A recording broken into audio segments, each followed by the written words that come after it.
The year a Louisiana mansion burned against the night sky, its flames devouring silk curtains, portraits of ancestors, and the pride of a woman who called herself a Baroness. Neighbors claimed it was an accident, a careless candle left too close to velvet drapes. But those who whispered in the fields knew better.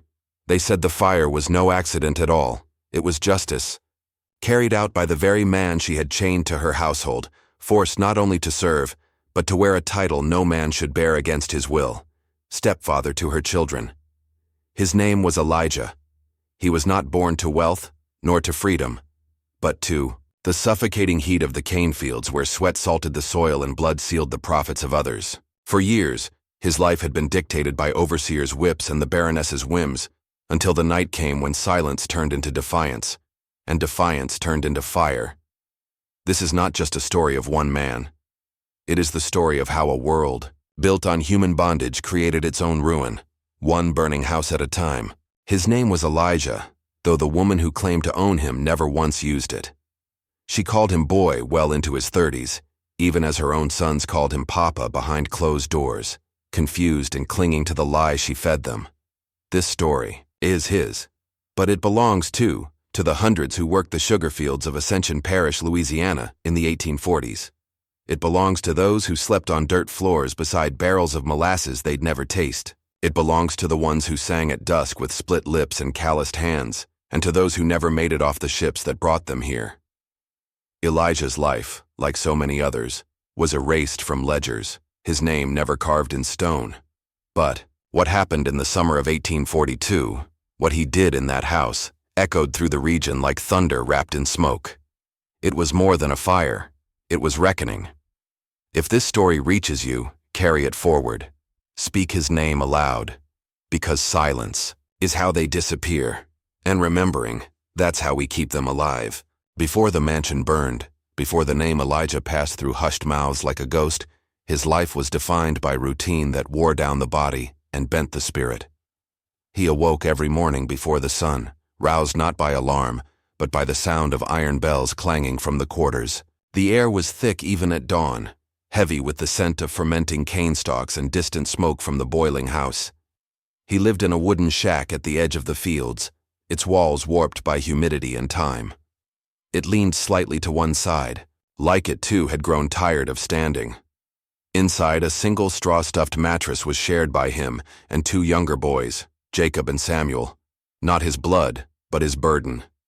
Their mother had been sold 2 harvests ago. Elijah never spoke of her, but sometimes when he tucked them in, he hummed the melody she used to sing when the fields fell silent. Every day blurred into the next. The overseer, a thick-necked man named Harlan with eyes like spoiled milk, rode the rows on horseback. He carried a long whip, stained dark from use and rarely needed a reason to swing it. Slaves moved in long lines, machetes in hand, slicing cane until their fingers blistered and bled. The sun sat high like a punishment, and there was no shade in the fields. Only the occasional buzz of flies and the sharp, sticky sweetness of cane juice when the stalks cracked. It was the only sweetness they tasted. Meals were boiled cornmeal, salted pork scraps when the masters were generous, and collards that tasted more of dirt than green. Some snuck okra or sweet potatoes into the pot, grown from tiny patches behind the quarters, illegal but ignored so long as it didn't interfere with labor. Elijah ate sparingly. He'd grown lean, not from lack of food alone, but from the burden of carrying too many griefs. His back bore a crisscross of old welts, faded now but visible under sweat-drenched shirts. He rarely spoke of them.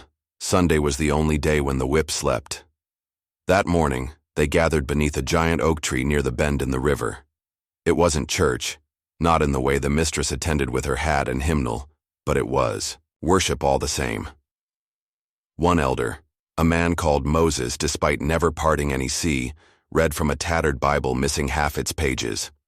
Others sang spirituals, their voices low and rhythmic, building into something larger than themselves. The songs carried stories of hope, of deliverance, of freedom. Elijah sang too, but he never closed his eyes when he did. He watched the tree line.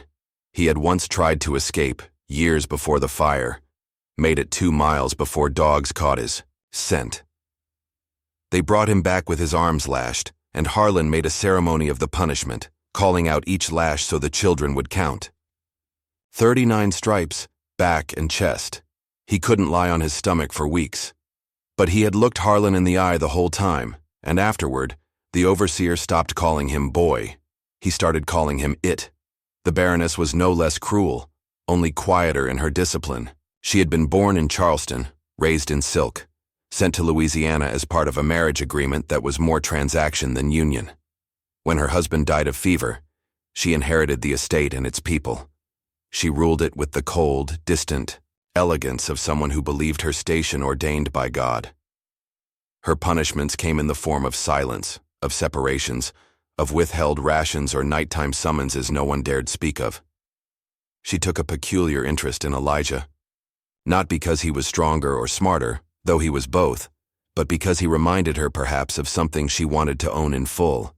She began calling for him more often, to carry trunks, to tend her garden, to clean the parlor when guests left footprints on the imported rugs. Over time, she invited him inside more than out. The house became a second prison, quieter, but no less cruel. He never knew what each summons would bring, a demand, a humiliation, or a command said with a voice sweet as syrup, but heavy with threat. The children, the Baroness's 3 young boys, were pale and curious. They followed Elijah around the grounds, asking him questions no one answered. When they misbehaved, she sent them to him. "Make them listen," she said. "You're their papa now. Teach them right." And he did, not because he believed her twisted story, but because the children were innocent.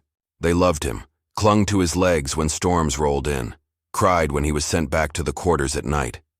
That contradiction festered in him, the warmth of small arms around his knees and the cold reality that he was nothing but property. He sang to the boys at night when their mother left them sobbing behind closed doors. He taught them how to fish, how to mend a fence. And all the while, he waited for the moment when the weight of his silence would burn a hole straight through the foundation of that house. Before the fire, Elijah was not a free man, but something in him had already turned to smoke. The summer of 1842 began like all others, wet with heat, swollen with labor, and carved into long days of cane cutting that ran from sunup to the stars. The mosquitoes swarmed thick in the evenings, and the ground steamed beneath bare feet. Elijah had stopped counting his years, but the gray in his beard betrayed the decades. He had seen women scream as infants were torn from their arms, seen men broken not by lash but by grief. He had stood still while the world turned around him, afraid to hope, afraid to hate. But this year, this summer, something shifted. It began with the Baroness's quiet madness. She had always worn her cruelty beneath silk and perfume, her commands folded in flowery language, her gaze like a blade hidden in velvet. But after her eldest Emile turned 10, she began calling Elijah inside the house more often. Not for work, not even for punishment. She wanted him there when her sons studied, when they dined, when they cried. Elijah stood in the corner like a shadow, while the boys squabbled over their French lessons. She instructed the children to call him Papa Elijah, her voice floating over the dinner table like smoke. "A good man, better than your father," she said, sipping her wine without looking up. The staff froze when she said it, and Elijah didn't speak. Neither did the boys, not at first. But eventually, they did what children do. They believed what they were told. They began to sit beside him, reach for his hand, ask questions that made the house tremble in its bones. "Why don't you sleep in the big house, Papa Elijah? Why don't you eat at the table with us?"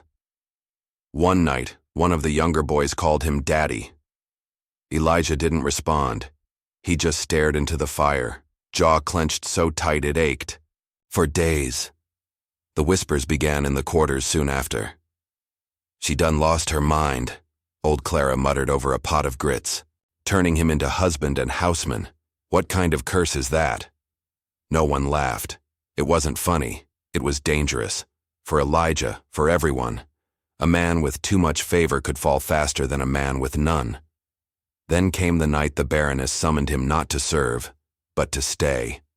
She dismissed the staff, closed the parlor doors, and poured herself brandy. She was dressed not as a widow, but as a woman who still expected to be obeyed. Her words were slurred but clear. My husband's bloodline ended with his death, but my name can live on, through you. You'll raise my sons and they'll carry both our names. You understand, Elijah? You're mine. In every way. He didn't answer. He stared at the candle flickering beside her, imagining it spilling across the tablecloth, catching the drapes, climbing the walls. She laughed at his silence, called it devotion. But it was something else entirely. A storm rising beneath the surface, an old truth cracking through the mask he wore. That night he did not return to the quarters. He lay on the parlor floor, fully clothed, listening to her breathe from the couch across the room. When dawn broke, he left without a word. For see, days after, the plantation fell into a strange rhythm. Elijah continued working, silent as stone. The children still followed him. The Baroness watched from her window, a glass in her hand and something unspoken behind her eyes. Then, the auction notice arrived. A new overseer had been hired, a younger man from Mississippi named Crane. He brought changes with him. Tighter quotas, harsher punishments, and a fresh list of those to be sold to clear debts. On that list, Jacob and Samuel, the boys Elijah had raised since their mother was sold, and Emil, the Baroness's own son. Elijah found the notice folded beside a sack of tools. The handwriting was unmistakably hers. He confronted her in the garden, soil still clinging to his hands. "You gonna sell 'em?" he asked, voice low and trembling. She didn't answer at first, just turned to the lilies. "They are not yours to keep, Elijah," she said finally. "None of them are." That night Elijah did not sleep. He sat beside the fire in the quarters, his jaw clenched, fingers trembling. He thought of the ship he came on, how his mother had held him until her arms gave out. He thought of Harlan's whip, of the songs they sang in secret, of Emil crying when thunder shook the house. He thought of how many times he had survived, the unthinkable, and how little survival had ever felt like living. Then, just before dawn, he stood and walked to the tool shed. It was old, creaky, but still stocked. He gathered kerosene, the kind used for lamps and boiling house fires, wrapped it in cloth and hid it in his coat. The house was quiet that morning. The Baroness had taken ill, and the children were in the schoolroom. Elijah climbed the stairs with calm purpose, each step echoing like a drumbeat. He walked room by room, pouring kerosene along the baseboards, over the rugs, behind the drapes. In the nursery, he paused. Emil sat on the floor, building a tower of blocks. "Papa Elijah," he said, smiling. "Will you play?" Elijah knelt beside him and helped him place one final block on top. "Not today," he whispered. "But you remember this tower, you hear? Remember how tall it stood?" He kissed the boy's forehead, stood, and walked out. By the time the first flame caught, he was already outside, standing in the cane field. The fire spread fast, hungry as a thing long denied.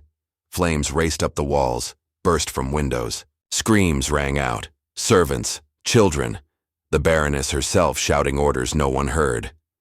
Elijah didn't move. He watched the blaze light the morning like a second sun.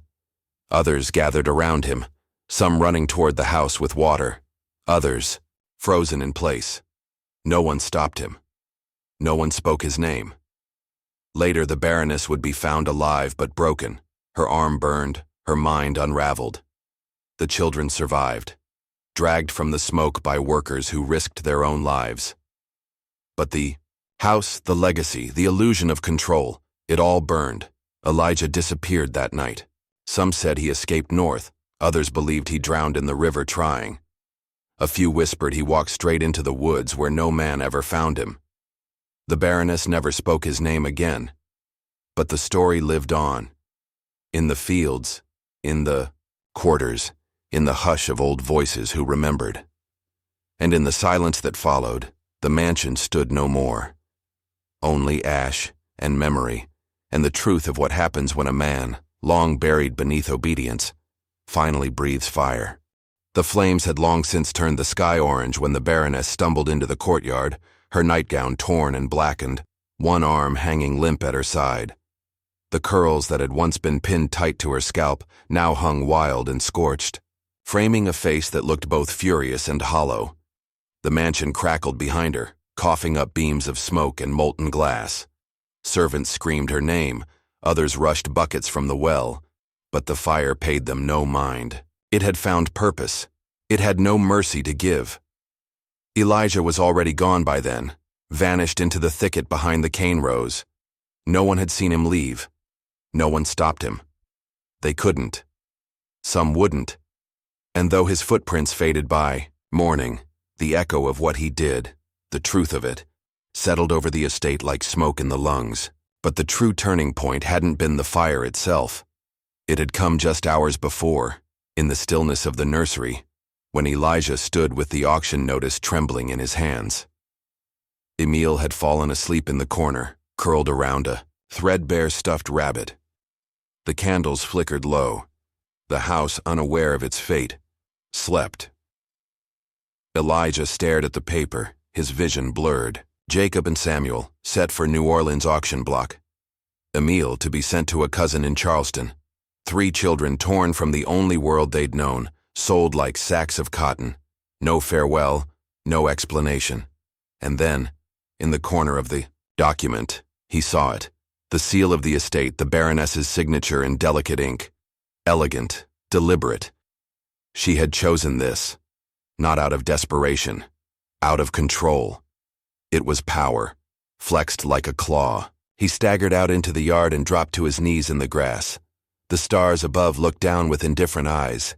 He could hear the rustling of cane leaves in the breeze, the distant hoot of an owl, the creak of the big oak where prayers were once whispered and whippings once given. He thought of the river and the boats he'd seen drifting north. He thought of Clara, who said there were places in Canada where black men owned land and their own names. He thought of his mother, her arms around him, her voice in the darkness, of the ship's hold. He could run. He could try again. But then he thought of Emile calling him Daddy. He thought of Jacob's scar on his chin, the one he got climbing for apples. Of Samuel's song about frogs in the moonlight. If he ran, they'd be alone, and this time, there would be no one left to lie and say it's gonna be all right when the chains came. That was the moment, not the fire. Not the flight. That moment in the grass, alone under God's sky, when Elijah realized what they had turned him into. Not just a slave of body, but of silence. A man forced to raise another's sons, forbidden to claim his own. A man made into a myth in front of his own eyes. So he rose, not with hope, not even with rage, but with certainty. Something had to end. Someone had to say, no more. He walked back into the house and began preparing for the fire, one quiet room at a time. And though the flames would be remembered, the smoke, the spectacle, it was this moment in the darkness, with no witness but the stars, when a man who had nothing finally claimed something no one could ever take back, the right to choose how his story would end. By the time the ashes cooled, the land looked different. The great mansion, once a symbol of control and breeding and bloodline, was nothing but charred bones of timber and melted glass. The Baroness survived, but her grip on the estate loosened. Her sons were sent away, raised in homes where Elijah's name was never spoken, though they likely remembered it in dreams. The plantation continued for a while, rebuilt in pieces, but something in its heart had been lost, burned away by one man's refusal to bend any further. The story passed quietly through the mouths of field hands, spoken in corners, over bowls, of broth, behind church fans on Sundays. Not everyone believed it.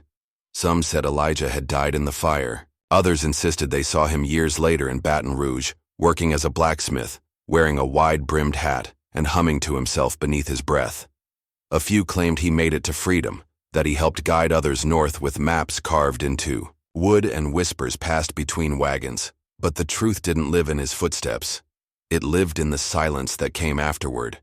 the kind of silence that follows a scream too loud to be ignored. They had tried to strip him of everything. His body, his name, his place in the world, even his ability to love and be loved. And in the end, he gave them nothing but fire. That house is gone now.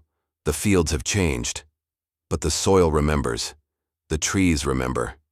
And somewhere, beneath the dirt, the echo of Elijah's defiance still smolders, waiting for someone to speak his name again, because not all ghosts haunt houses. Some haunt history. That was his story. Elijah, never written into history books, never given a grave with a name, never allowed to be a man on his own terms. And yet, he left a mark no ledger could erase.